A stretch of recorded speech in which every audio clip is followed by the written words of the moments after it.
Welcome to the Refined Sisterhood podcast, friend. We are Maddie and Kait, and our hearts are to rally around you, celebrate your season, and encourage you as you lean into the calling that the Lord has for you. We share biblical encouragement, tangible advice, and lots of real life as we grow closer to Jesus. We want to be a safe space that you leave feeling loved, cared for, and served. So grab your coffee, have a notebook handy, and let's hang out and indulge in some joyful conversations.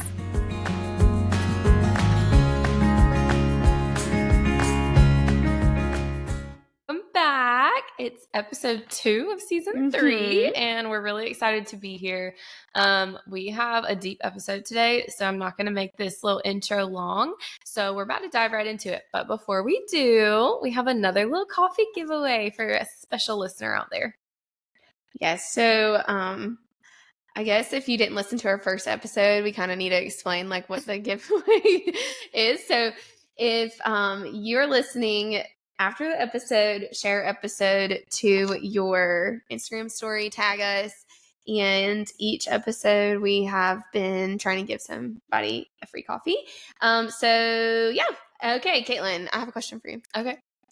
What is the best verse, quote, or something you read in the last month? Okay, so I have read a lot of things, but specifically because it's related to what we're talking about today, I read the book Having a Martha Heart and a Mary.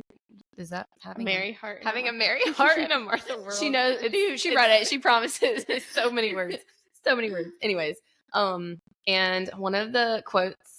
The many quotes that I highlighted out of it says, salvation isn't about what I do, it's about what Jesus did. And honestly, just mic drop, because I love that so much. But it spoke to me because it just reminds me that like every single day that I'm trying to do and like do things for Jesus or do things for other people or whatever, like sometimes I just need to sit and remember, like, it's not about what I do every day. I can't earn my salvation. It's about what Jesus did for me. So I really love it. So good. I didn't know you were going to go that deep.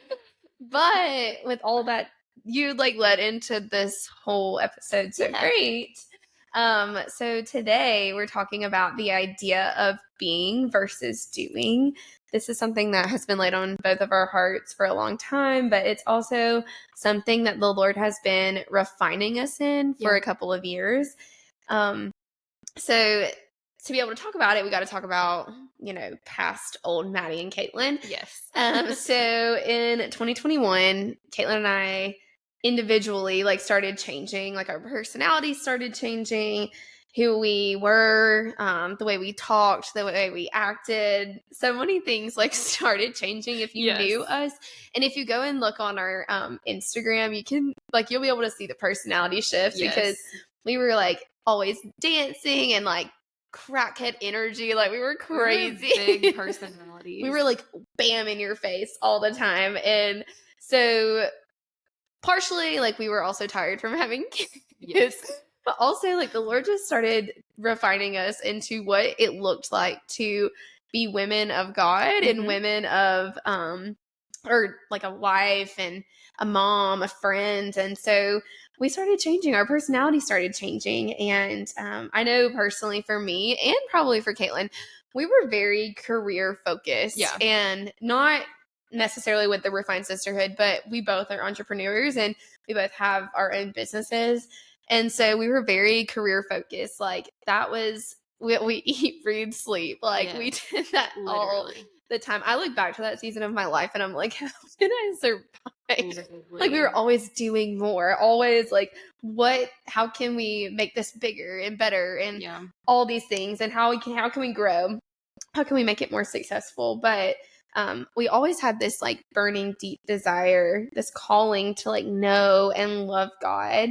And the more we were refined in this with this new personality, we started to want to truly know Jesus and know him on an intimate level, a deeper intimate level. And I feel I wasn't necessarily longing for more head knowledge, but of Jesus, but I was wanting to know more of his heart, and have a heart to heart intimacy with God. Yeah, I agree. I think a lot of that came with like pregnancy and motherhood and realizing like you have to slow down. And he made it very clear to us that like you got to live slower. Like you can't just do and like go as fast as you can and like run toward like this one thing. Like you need to slow down and like look at the big picture and sit in it. And just like, I think one of the things that we want to focus on today is just remembering that there is freedom in being. Like you don't always have to be doing. Like there's freedom in the being.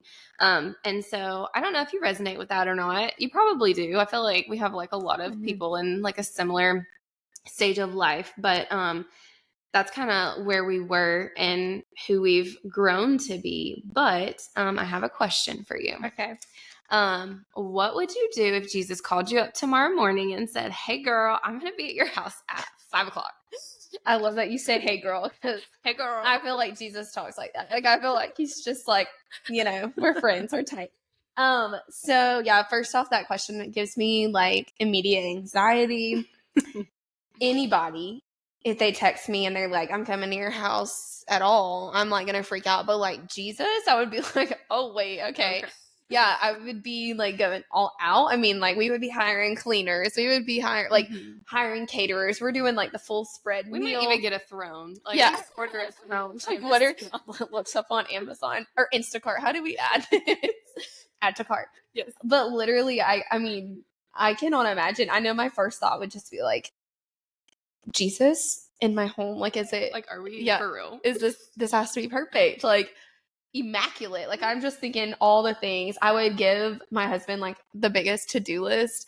Like we got to clean every inch of this home. Like the yard's got to be cut. Please go buy a portrait of Jesus really fast. Like we need that in our home. New bushes in the front yard. Like the most extravagant things. But that's just like honesty. Like I mean, I'm like that with my friends even coming over. Yeah. So like I said, Jesus, I would be like, wait, this has got to be perfect. Yeah, we have big dreams. I feel like I would definitely have big dreams for it. And so that kind of leads us into kind of what I was talking at the beginning.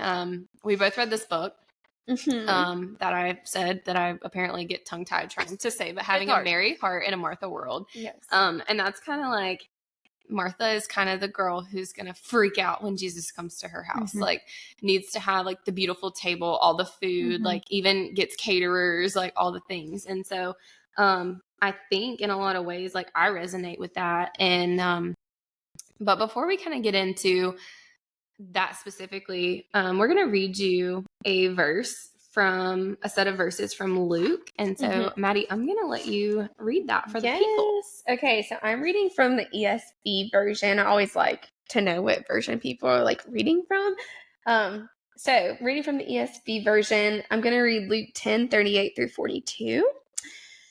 Now as they went on their way, Jesus entered a village, and a woman named Martha welcomed him into her house. And she had a sister called Mary, who sat at the Lord's feet and listened to his teaching. But Martha was distracted with much serving. And she went up to him and said, "Lord, do you not care that my sister has left me to serve alone? Tell her then to help me." But the Lord answered her, "Martha, Martha, you are anxious and troubled about many things, but one thing is necessary. Mary has chosen the good portion, which will not be taken away from her." I love that. And I want to go back to verse 38.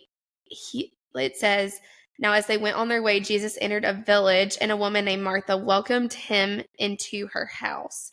And so her house, like our homes are sacred. Yeah. Like our homes are our safe place. Yeah.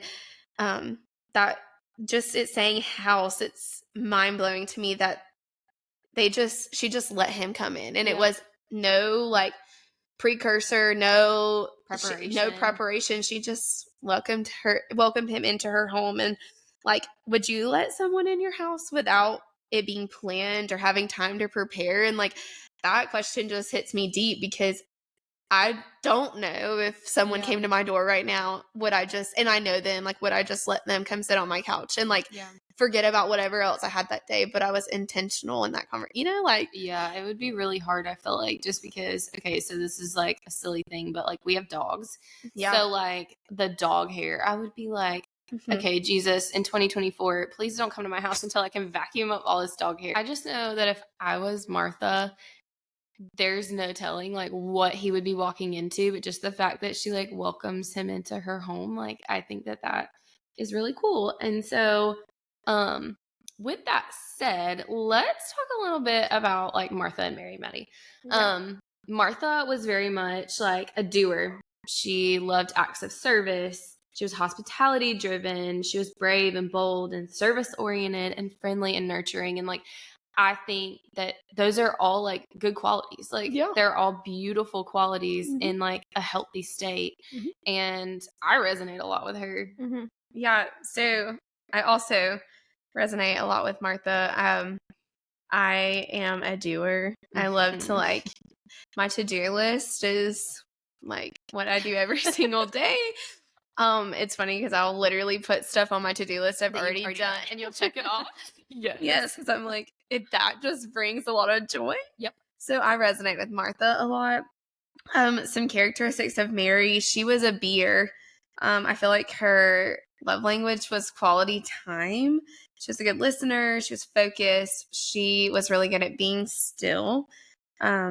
She was service oriented. She was generous. She just was really great at just being in the moment and being intentional. And I also resonate with that, but I feel like I resonate with her more in the sense of like what I aspire to be. Yes, I agree. I was literally sitting here thinking like how I said, especially like during pregnancy, how our personality changed and everything. It's like that experience brought us so much closer to God, and like we've grown closer to God over the years, and it's like the closer I grow, the more my aspirations are to be like Mary and to be still, to be peaceful, to be quiet, to be a good listener, to just sit and be. Although I feel like a lot of times, I'd say 90% of the time, I'm Martha through and through. Like I love to do for people and I love to serve people, but also like I love to feel productive. I love to like, I don't know. It just makes me feel good about myself. Yeah. So I don't know. It's like one of those things where I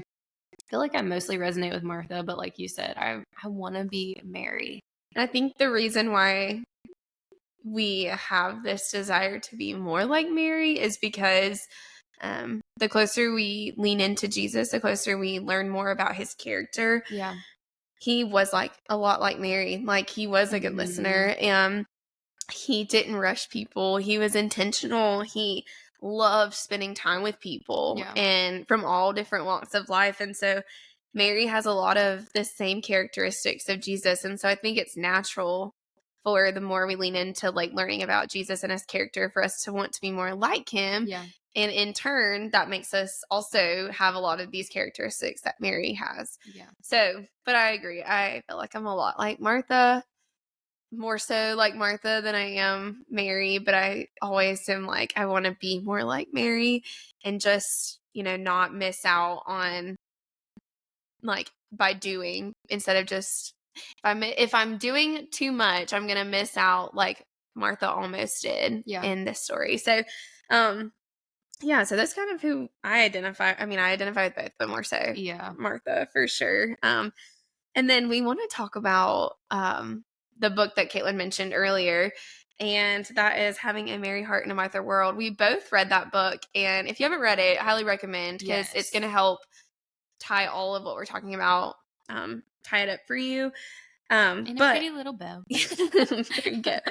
But one thing I took away from that book was this idea of while there is time for work, there's also a time for worship. And so while having characteristics like Martha, like there's nothing bad, it's not sitting here saying that one is better than the other. No, honestly, like who Martha is and how she serves is beautiful. Like, and in a way, like it is worship, but there's like a time for work. There's a time for worship. And like, I think there's beauty in both, but specifically like in the book, like it talks about how like what she's doing is beautiful, but like when he says Mary has taken the good portion, like he is inviting her into a space of like letting the other things go and just being there and listening and like just sitting at his feet. Yep.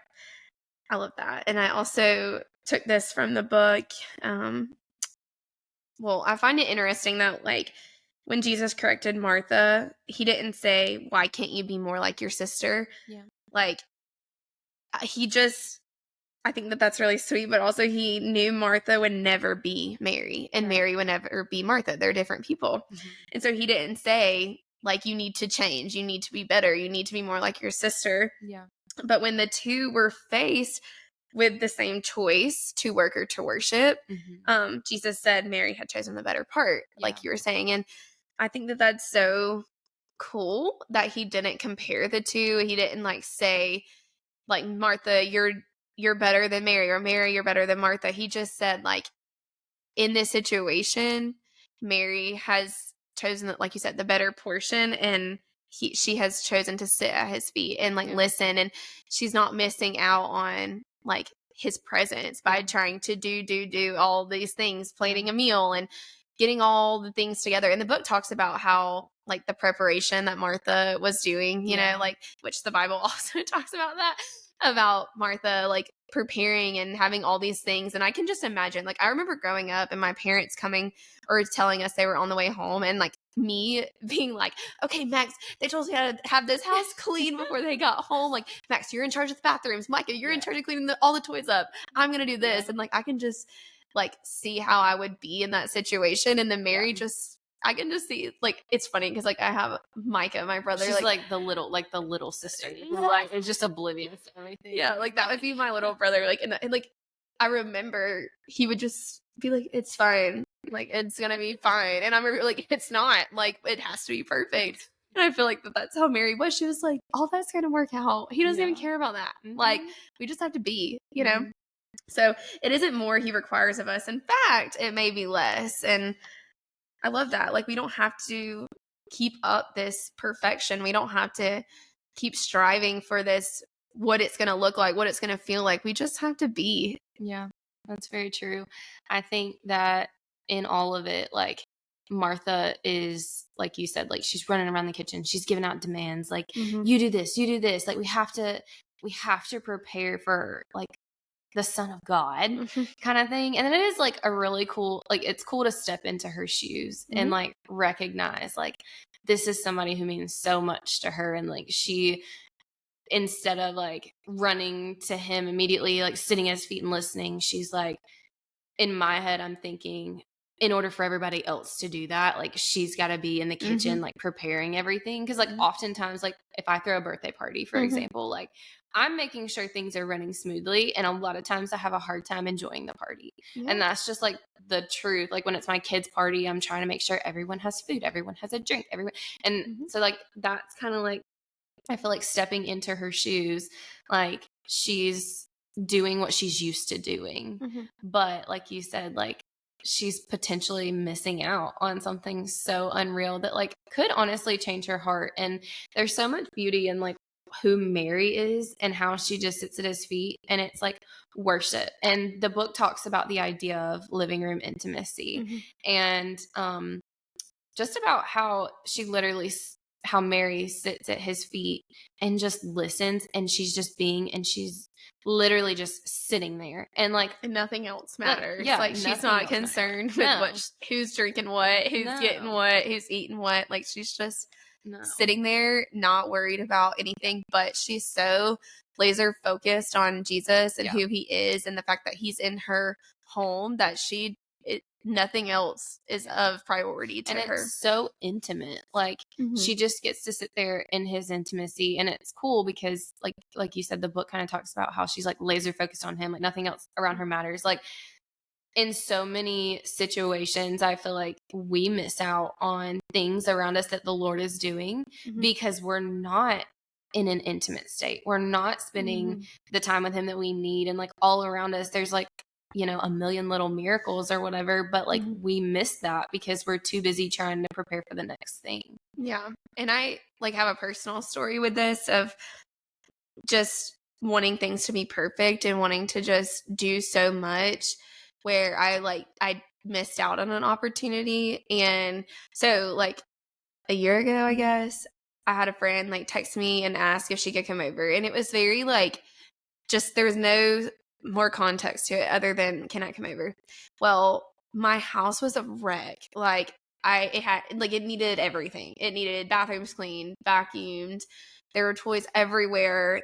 food still like on plates in the sink. Like it was such a wreck. And I was just like right now. And she said, yes, like, can I come over? But I didn't even see the urgency in her text. Like I was just like, all I could think about was how my situation, my home was not perfect. So I immediately responded and I said, let's hang out. Can we go to a coffee shop? Well, like, coming to find out, she needed to talk to me about something serious, but also it was a conversation that was gonna like trigger her to have like emotions, and she's gonna cry and like be sad and all these things that you wouldn't necessarily want to do in the open of like a coffee shop where everybody can see you. But because I didn't invite her into my home, like she didn't want to go to the coffee shop. We ended up going, but it was literally like we didn't talk about anything. I left confused. I was like, okay, what does she need to talk to me about? Like that was not that serious. But then I come to find out she had said like, I just can't, like we need to still talk, but like I didn't want to do it at a coffee shop because I know I would cry. Yeah. And so it like made me think like, oh my goodness, like I missed out on that opportunity to like spend time with her, but do life with her and it be in an intimate setting of my home where like it's safe and she can talk about whatever she needed to talk about and open up and cry if she needed to cry. And like, but I missed out on that opportunity because I was so concerned with like what my home was going to look like to her, what it was going to feel like to her. And there's so many times where like, if we keep this level of perfection up, or it has, like, people can't just come as they are. It has to be perfect. Like, what is that portraying to other people? Like, they're going to be like, oh my gosh. Because what if they came in my house and I had been saying my house is a wreck or whatever, and they come in my house and they're like, this is what she considers a wreck? Like, well, my house is absolutely a wreck. Like, I'm never inviting Maddie over. Like, and I don't want that. Like and it's funny because when I go to other people's houses, I don't even like think about it. I don't even see it. It could be a wreck, and I'm just like, whatever, it's fine. Yeah, I'm not even like paying attention to it. It's just I'm so with my own space. Like I want this level of perfection, and it's like it's not the best mindset to have because I'm gonna miss out on conversations. I'm gonna miss out on like opportunities to like share Jesus or you know show Jesus's character or pray for people because I want this like life, this perfection level of perfection I can't keep up with. Yeah. I think that Mary had the gift of availability, and instead of letting the chaos distract her, instead of like being busy in the kitchen, like she was just available. And I think that that's kind of the theme of the story that you just said is like, we need to be available regardless. Like, how are we going to be Jesus to people if we're not ever available to be Jesus to people? And like, how are we ever going to like have those hard conversations with people and like know what they're walking through and be able to pray for them if we don't ever open the door when it's needed? Because I mean, how many times do things actually happen whenever like it's easy? It doesn't. Like whenever your home is clean, like I don't ever have anybody in my house when it's clean. Like very rarely, mainly because I have kids. So if there's people there, it's a disaster because I have kids. But like, how am I going to like close off my availability and still bring people to the presence of God? It's just not. The two don't go together. And I think about the fact that like Jesus, he didn't have a home. He was in everybody's homes, and he just decided to walk in wherever he was welcome. And I think that's really cool because like he was available, but also he made it very clear that like, you know, these kinds of things, like the busyness doesn't always matter. What your plans were don't always matter. Like I'm here and like I'm here right now. And so like being available for him to walk in at any point, aka being available for someone to text you, call you, walk into your home, meet you in a random like any opportunity for someone to like randomly walk into your life. Like a lot of times life is not coincidence. Like there are God-given appointments. And I just think that it's really cool when you have the gift of availability like she did, because not only should you be available to your king on a daily basis, like reading the word, like you also need to be available for the people who do and don't have Jesus alike, so that you can welcome them into his presence and be there for them and help them walk through life. And that's ultimately like what we want to do here. Like, we want to walk alongside you in community. And like, I don't know, we just want to always have our hearts open. And that's that. And okay, I'm going to leave the conversation. Caitlin, she hit everything. That was amazing. I was just sitting here like, all right, well, I guess I'd just say bye. But no, that was so good. And I also want to like reiterate that we're not just like, when we say availability, we're talking about all areas, not just a clean home, not just inviting someone into your home, but you know, like being so available that like you're not distracted in any area of your life. You're not distracted when you're out in public. You're also like, you can have that just peaceful presence when like you're at Target and like you see someone that you went to high school with, or you see someone from church, and you're not like, and you don't dodging the bullet, like running the opposite direction because you're like, I don't have time for this. I don't have time to have a weird conversation, like small talk. Yeah, ew. Like I don't, you know, like you have to be available.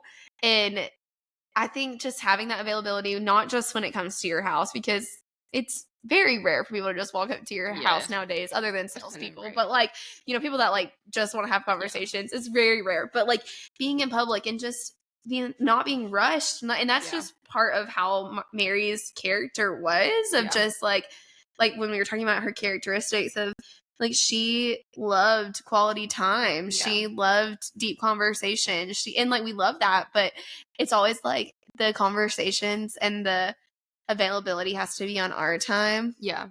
And that's not how it's supposed to be. So anyways, I'm just saying that to say like, it's not just about your home. It's about, you know, all areas of your life, like being able to surrender your availability. And we're preaching to the choir over here. Like 100%. We're not perfect. We are preaching to ourselves right now of like, these are things that we need to do better. But I will say, we kind of hit on this, but I really think that one of the best ways to train yourself to be available to people is to be available to God. And I mean like intentional living room intimacy, like back to that intimacy, back to that idea of like, if you are intentionally carving out 30 minutes, and listen, I am guilty of this. I can't tell you the last time I sat at Jesus's feet, because I have toddlers, I have work, I have so much going on, and like, again, preaching to the choir, but like, I genuinely believe that if we were to take 15 to 45 minutes, just whatever is easy for you, first thing in the morning, if you can just get alone with Jesus and sit at his feet, read his word, and just sit there in silence. And I think silence is a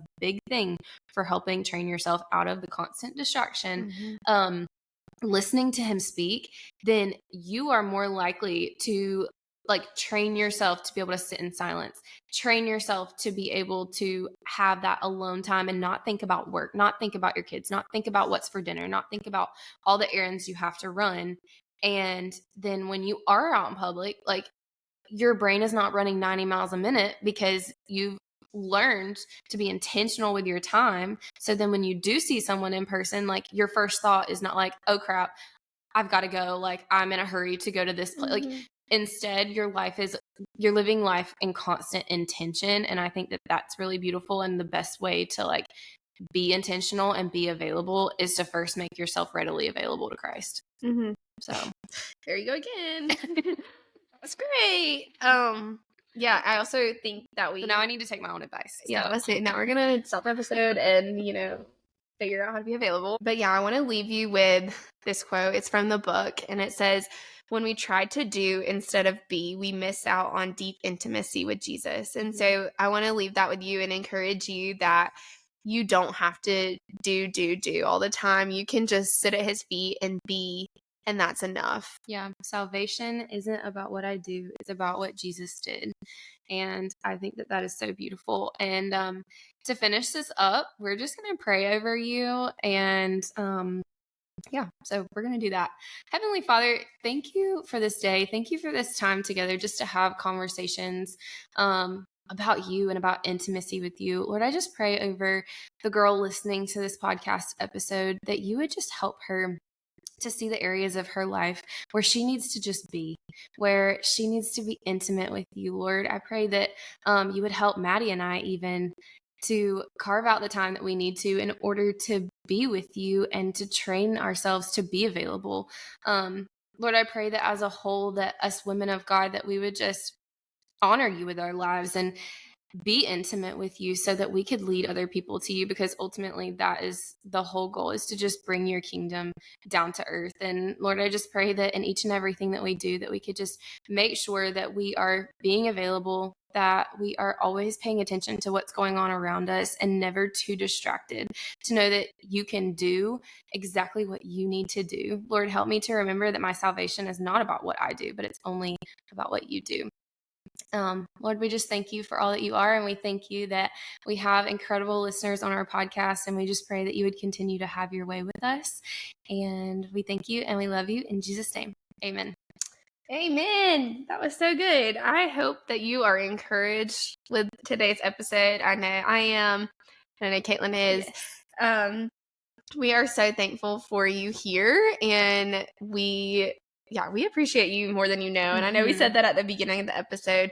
And so I want to remind you about the giveaway. Go coffee. Yes, exactly. Just coffee. Share this episode to your story on Instagram. Tag us. And if you want to write us a review, that would be really special, and it helps us grow. And we'll give you a bonus entry for your review. There you go. You would be amazing. Yes. So we love you guys. We hope you're encouraged. We hope that you are bold this week. And we love you. And we launch new episodes every Wednesday. So see you next week.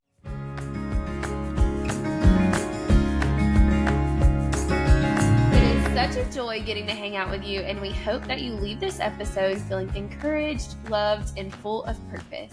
If you enjoyed today's little chat, we would love it if you would write us a review so that we can hear how we encouraged you. And if you haven't clicked the follow button, go do that right now. Also, you can join the sisterhood by finding us on Instagram at The Refined Sisterhood.